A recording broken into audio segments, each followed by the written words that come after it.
What's going on, everybody? Welcome back to the channel. In today's video, I'm going to be kind of guiding you through the early process of playing MTG Arena. I've been kind of getting a couple questions here on the channel, kind of like what to do immediately when you first start playing, and I figured I'd kind of make a video, kind of help you explain maybe kind of a path to take if you're someone who's trying to figure that out. As the game, after doing the basic tutorial, doesn't really do too much to kind of guide you in a proper way to maybe kind of get yourself familiar with the game as a whole. With that being said, let's just dive into it and let's just start talking about it. So first and foremost, the one thing you're going to do is you're going to jump into Arena, and you're probably going to get thrown immediately into the color challenge. Essentially, this is a task of the 5 different colors of MTG Arena, and you kind of go through each color and kind of get taught like various mechanics of the game for that particular color to kind of get you up to speed of kind of how the basics of MTG Arena works. Overall, at the end, you get one last match against a player, actually like a live player, and essentially after that, you get all these check marks and you complete the color challenge. This is definitely a good way to kind of get the basics of the game. I do think that MTG Arena from the surface can look like a very complicated game, but the actual general play style of how the game works is definitely very simple, and it's just one of those things that as you kind of introduce more mechanics, that's where the complexity of the game gets kind of confusing for especially a newer player. So I would say first and foremost, you probably want to complete the color challenge if you have no experience with MTG Arena. I also think if you're an experienced player but haven't played MTG Arena, this is probably a good place to kind of get this, because it does unlock the next step when it comes to getting decks in MTG Arena after these basic color decks. So after completing the color challenge, the next thing you're going to get is here on the screen, as you see here with all my daily quests, the weekly quest, and also the daily win quest. You'll also unlock another quest that will be specifically to help you unlock a particular dual color deck. Now, these dual color decks are typically pretty relevant to what is happening currently in Standard. They usually have cards of the most recent year. I think depending on when you're seeing this video, the cards will either be what I currently have that I may show you in a second, which will be from the previous Standard, or they'll be updated to the future precons that will be introduced, I think, later this summer after this video goes up. So depending on when you look at this video, the decks may choose, but diving into the decks to kind of look at them. These are the starter decks. I'm not sure why there's a weird bug, I guess, going on here, even though it's saying I need to craft, particular cards to actually play the decks. But these additional dual color decks are kind of the decks you'll get from these daily challenges. You start off by unlocking them one per day, and then I think on like the 5th day you unlock the rest of them, and it will just kind of tell you to do a particular thing in the game to kind of unlock the next deck. And I would say this is definitely a good way to kind of get yourself familiar with how the daily quest system works in the game, and I do think it's definitely a good thing to help build up some currency in game to kind of do these daily quests to then unlock the starter decks, on top of that build up a little bit collection of gold. Now, the next thing you may be wondering is, well, I've kind of built up a collection, I've unlocked all the dual decks, it's like, what is the next thing I need to do, or what's the next thing I should do, or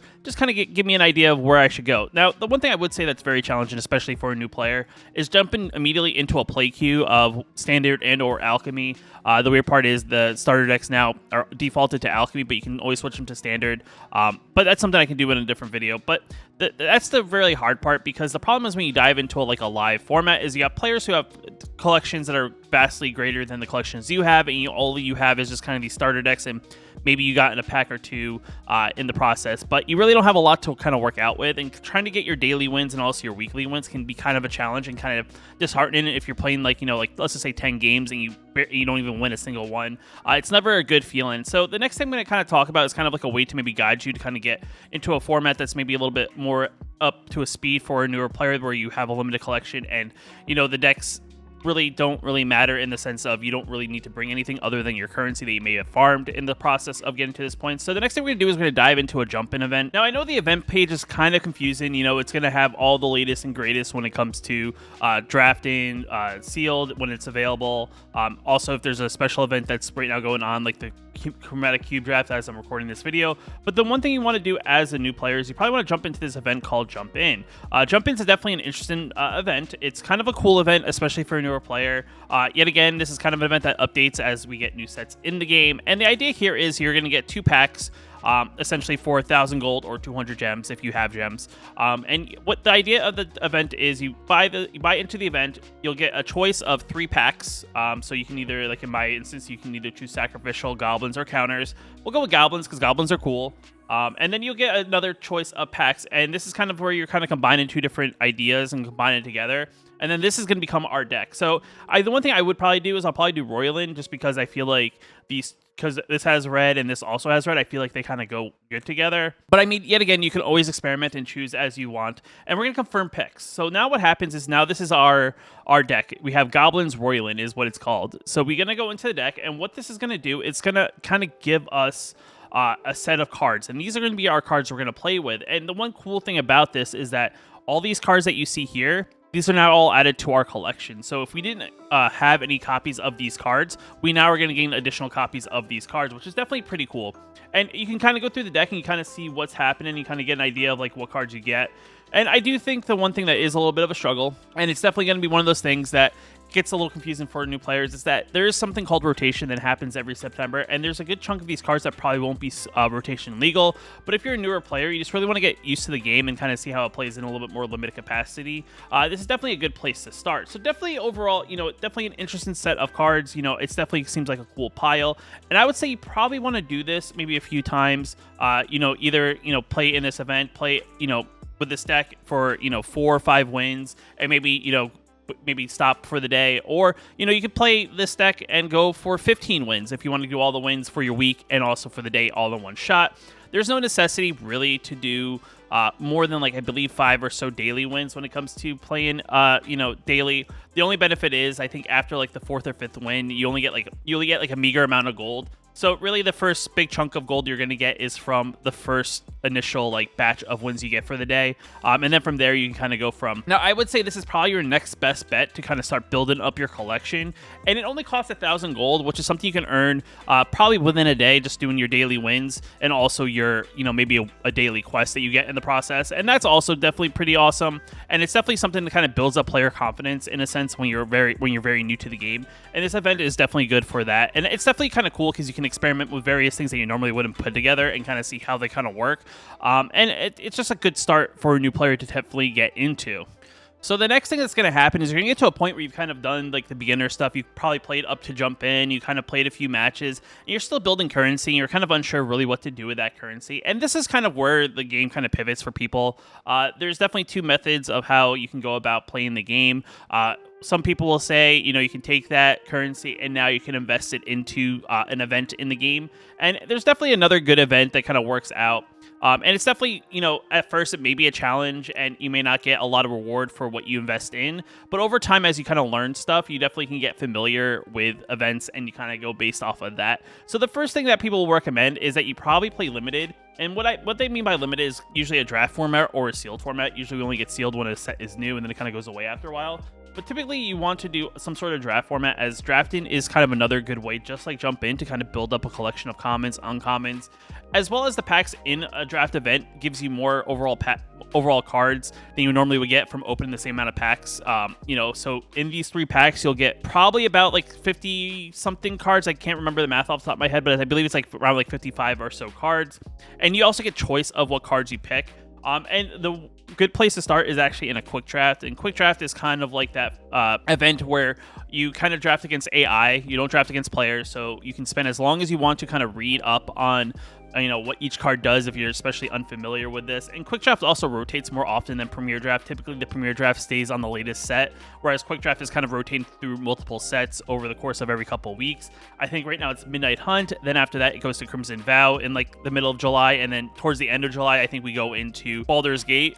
So it's definitely kind of one of those things that is ever rotating, so you never really get kind of sick of it, I guess, overall time. And the other thing too is if you're a player who doesn't want to really spend money but kind of want to build up currency, this is kind of where you kind of get gems essentially for paying gold. So the rewards you get in this event will give you not just only packs, but it'll also give you gems on top of it. And these gems are what you can then use to get into other events, because some events you can't pay with gold, you can pay with gems, or you can kind of build up gems and eventually unlock the Mastery Pass, which is essentially a battle pass if you played like Fortnite or something like that. But these gems are definitely more beneficial because typically you need less gems to do, get packs and things like that, or just even enter events, as the cost to get into the event for a quick draft is 750 gems or 5,000 gold. And 5,000 gold is roughly about, 10 dailies at 500 gold, or over the course maybe like once a week, depending on how much you get with the wins and stuff like that. But I definitely would say this is definitely a great way to kind of boost your overall collection. You can go into these and kind of pick out the rares if you want to just get the rares from a particular set and kind of not worry about really what what your win rate is overall. But the benefit of actually putting together a decent deck that kind of, has some compatibility is the more wins you get, the closer you get to getting more currency, then therefore you also then can enter more drafts and can kind of continue doing this process. Which is definitely pretty cool. And typically, like in these in these events, around 5 or 6 wins is definitely profitable as a player. 6 wins will get you over the amount you need to enter another one, and 5 wins kind of gets you just about there. But it's definitely kind of one of those things I do think is definitely very good. It also lets you play the game in a more limited capacity, just like jump in. So if you really don't have a deck still together and you don't really have the currency to build a deck, this is definitely another good way to kind of play Magic without having to have great cards to play with, as everyone who goes into this event is playing with what they open essentially and pick. So definitely a quick draft is another good way.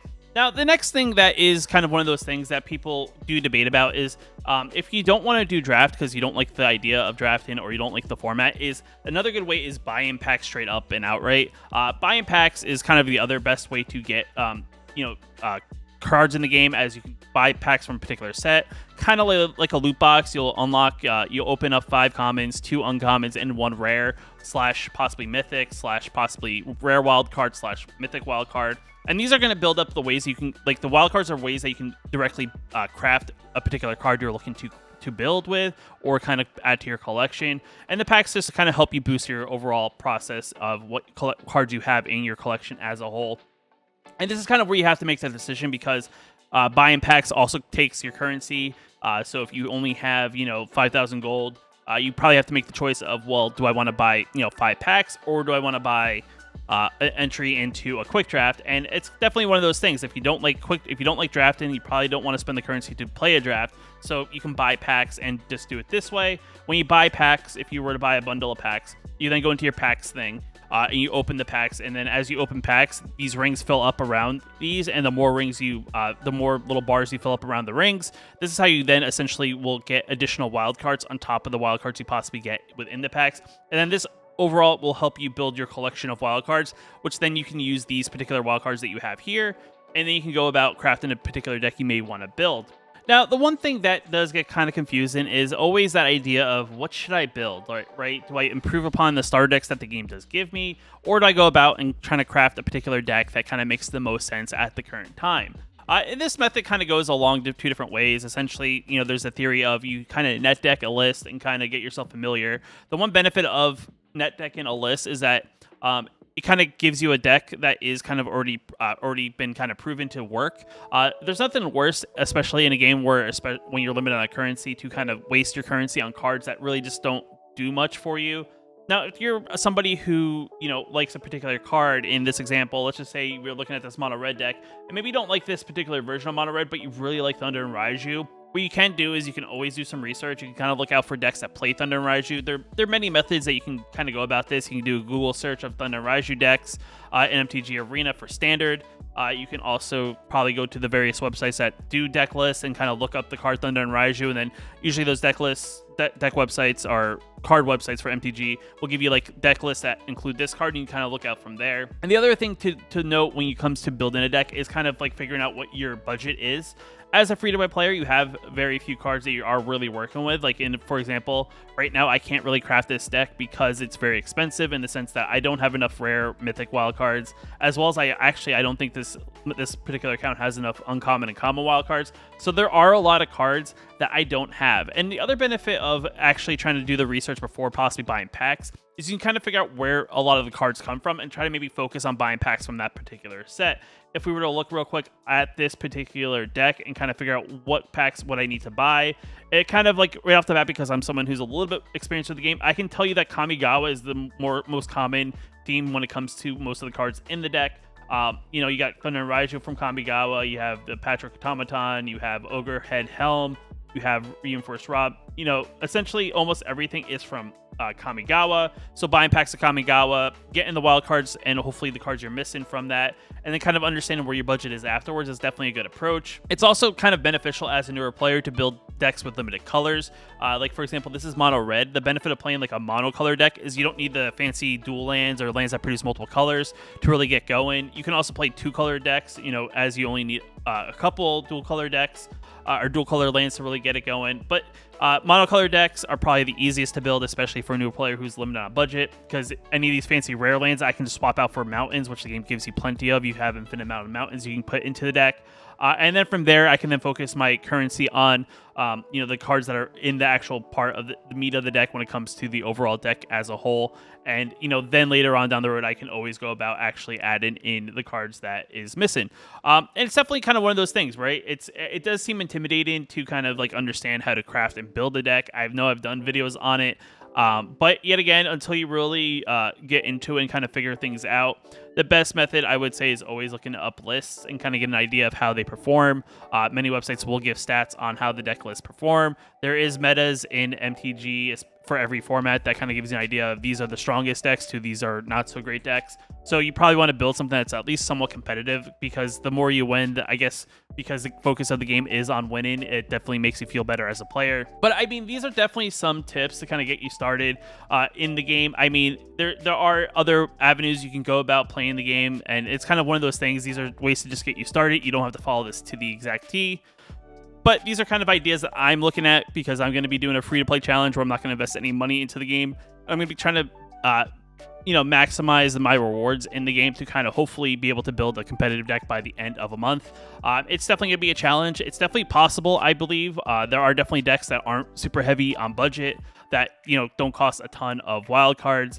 And it's definitely going to, part of it is going to be a little bit of a gamble, just because, diving into like events where things are a little bit more unpredictable, like a draft or limited format, is a big investment initially. And the payback is definitely one of those things that really depends on how my matches go and what cards I pick out. But overall, guys, if you like the video, definitely hit that like button. If you're new here, you want to post new videos on the channel, hit that subscribe button. And until next time, I'll see you in the next video. Just want to give a special shout out to the channel members here on my YouTube channel. You can also become a channel member yourself down below the video, hitting that join button. It definitely helps out a lot, and I just appreciate you guys for your support.